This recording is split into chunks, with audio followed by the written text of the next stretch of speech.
I'm back with a couple recently read things and a very small book haul. Um, let's see how much I can remember as I continue my descent into sleep-deprived madness.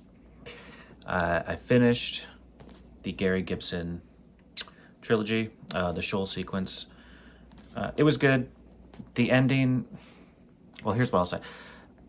Overall, I enjoyed it, but the last book, like the last 2/3 of it, was just kind of on-ship politics, en route to the big final wrapping up of plot lines and stuff. And it just dragged on too long. It was frustrating and disappointing. Still good. I don't even remember what I rated this particular book. 4, probably. It had, like, as we're getting closer and closer to the end, because I know the page count, and I'm like, you can tell, okay, this is just going to be all wrapped up really quickly, which is kind of frustrating. Something R Reynolds tends to do occasionally. And I still like the endings. I don't like how it just wraps up so quickly. And that's kind of what happened here. It was just too much on-ship bullshit, clashing of personalities, and lots of cool ideas, though, in the book and the trilogy overall. One of the main characters, who all along I figured this particular character is probably going to die by the end, and since they're so involved in the book, it's going to be so epic. And they did die, and it was just kind of a throwaway scene. It was just over so quickly. And I really liked that character. So, still good. I'd recommend Gary Gibson. The other stuff I've read of his, Angel Stations was one. Final Days was another. Those were both. One's a standalone. Another has a second book in the series, but I don't have it. But anyway, good trilogy. I figured I would continue on with Marauder, which is kind of the 4th book in that series. It's a standalone, but I didn't. I lost. Well, I'm too tired. I didn't want to read a big long novel. But yeah, it kind of wrapped up right in the end. Kind of cut to the future and just a very quick glimpse of some cool world building. And I was thinking, oh man, I would love to read more about this period in this universe's history. But I believe Marauder only takes place a couple hundred years after the trilogy, where it's the hint of the far future you get at the end of Empire of Light is thousands of years in the future, and I would love to read something in that world. All of Gary Gibson's books I have were published by Tor, and since he kind of isn't talked about much, I got curious. I looked up on his website, and he no longer is represented by a major publisher, and he had a really good quick read article he wrote about the differences of having a publisher behind you and going it on your own, and the pros and cons and what he's learned. And it sounds like he's doing pretty good on his own now after some trial and error. And he's once again publishing what looks like space opera, maybe hard SF. I can't remember the names of the stuff now he's got out recently, but he's got a few books out that sound really good. Then, like I said, I wanted something simple and easy. I haven't read any Clark in a long time, so I picked up a random collection of his stories, 2 of which I've already read. The cover illustration, even though there's too many characters, there's only 2 characters in the story, represents the first story, which I've already read. It was pretty good. It was classic 50s SF story, like a dilemma and how you go about it. The unique kind of situations you can get into in space. In this case, their oxygen or life support system gets damaged. And the 2 guys on this cargo ship are going to run out of air like 10 days before they reach, I think, Venus they're going to. But if only one of them is alive, that one stands a pretty good chance of surviving. And, that kind of thing. This collection also has Sentinel in it, which was the other story I read, or The Sentinel, which was the inspiration for 2001. It's quite different, but good short story. And there's one other one in here. I liked. I think it was called History Lesson or something. No, it was not History Lesson.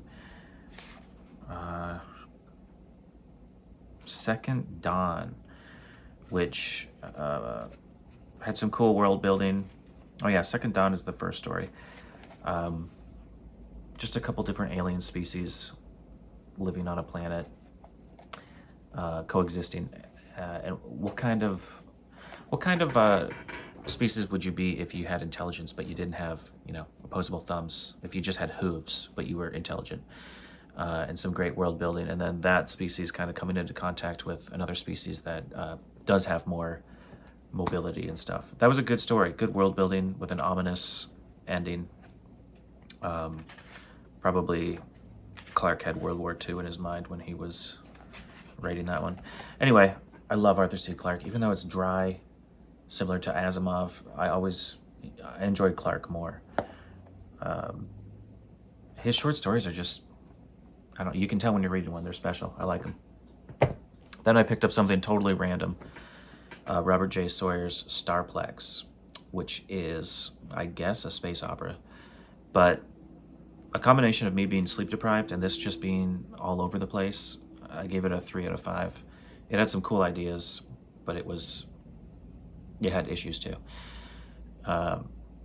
It's kind of like, first of all, this whole kind of little future history happened way too fast. All these things that happened in 20 years so that the main characters could have experienced all of it was just so unlikely.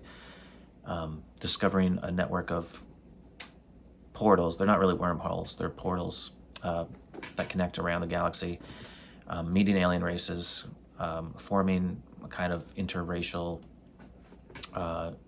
group, and traveling around together, exploring together, coexisting, building this insane space station that can travel around, looking to make first contact. All of this happening in like 15, 20 years so that the main characters kind of have insight into every chapter of this period of time. It was just very unlikely. And all the major decisions that the crew of this starship, or is more like a station, all the major decisions they make without once referring back to like a human government or anything, and it's just a small group of people. It was weird. It's very strange. When did this come out? I think 99. 96. Basically, the crew of this interspecies, it's run by humans at this point, interspecies station, are kind of jumping through wormholes, more like portals, looking for other species to make first contact with, and just exploring, trying to figure out how these portals work. They're very interesting. It's a very interesting wormhole idea where if you come at it at a different degree, you'll end up in a different location. So you come at it a couple degrees to the left, you'll be in a totally different star system. So it's more like one wormhole that works for multiple destinations. And that's cool. And they've discovered this.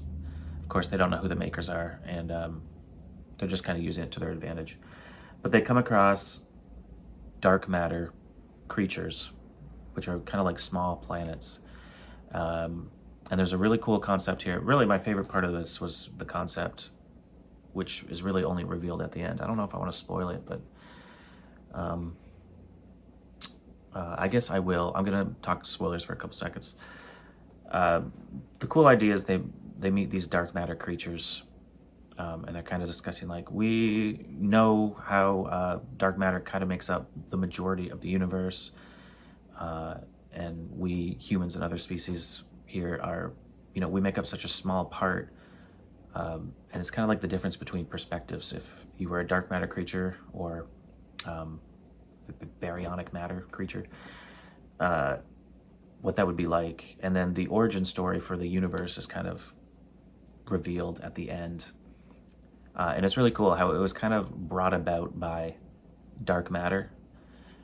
And so as a result, humanity and all the other species of our physical universe are only a byproduct of dark matter, and that kind of leaves the main characters in despair, kind of like, oh, we really don't matter.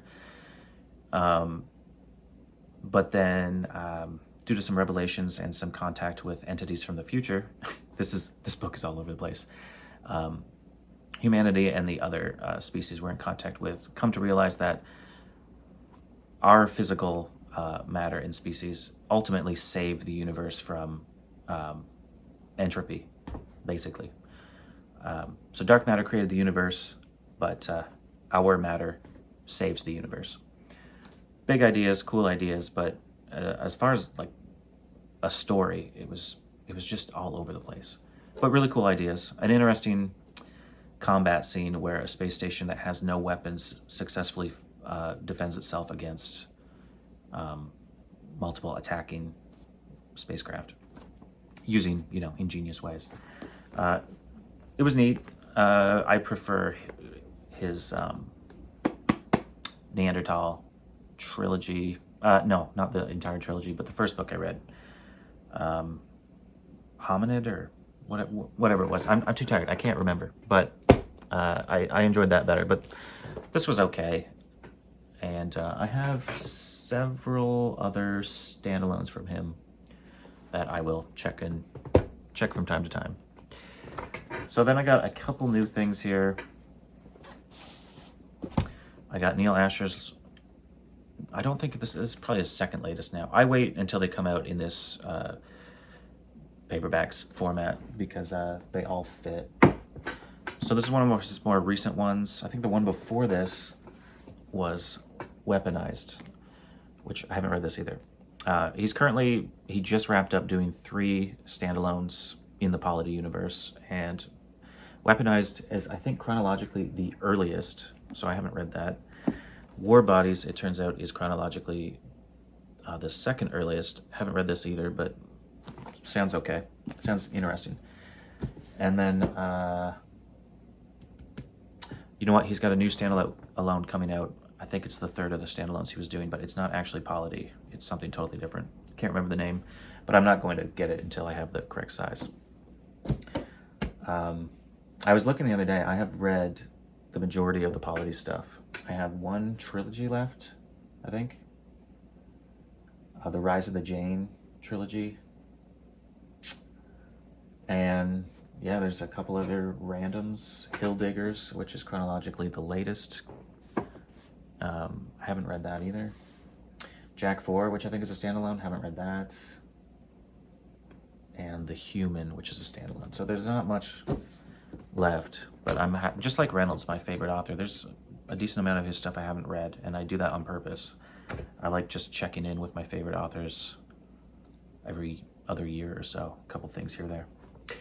So the last 3 things I got all came from Norm, who runs the Bookstore on Pluto website. He's local to me. I bought stuff off him over the last few years. I'll show what I bought 3 books, but really I just wanted the one, and usually when I buy one book from him, I add a couple other cheaper, interesting things on. So this nobody's gonna probably recognize William Tedford or Silent Galaxy.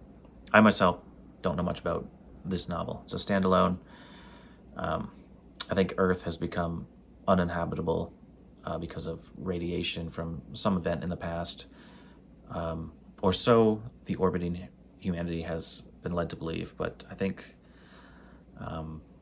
some Jovian fighter, who I believe is human, crash lands on Earth or something and lives, and then interacts with the humans who are still living there, or whatever's living there.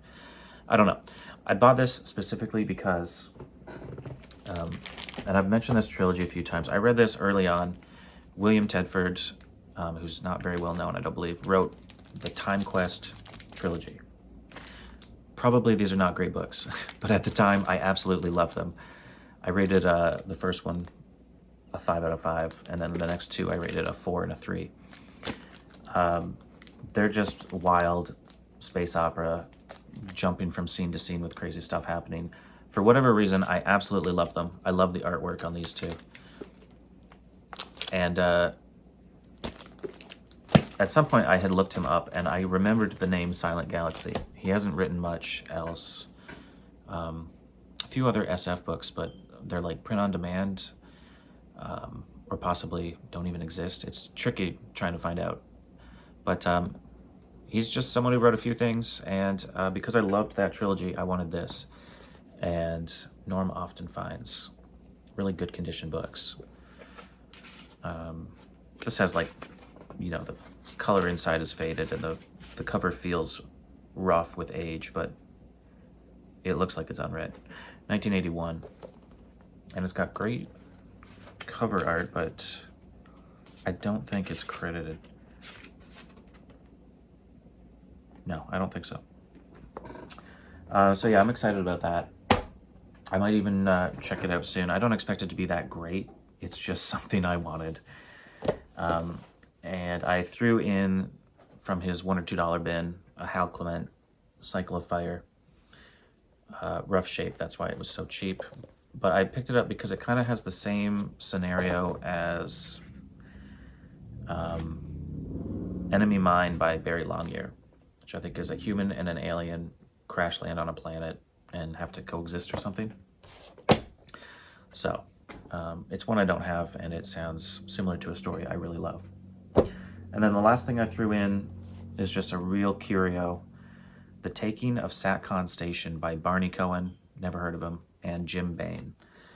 I haven't read anything from Jim Bain, but of course, this is published by Tor, but Jim Bain, I believe, is who is behind Bain Books.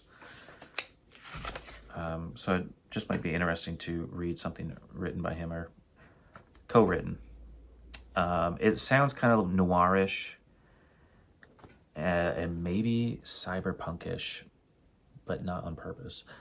I don't know. It sounds like a detective story on a famous space station that has seen better days or something.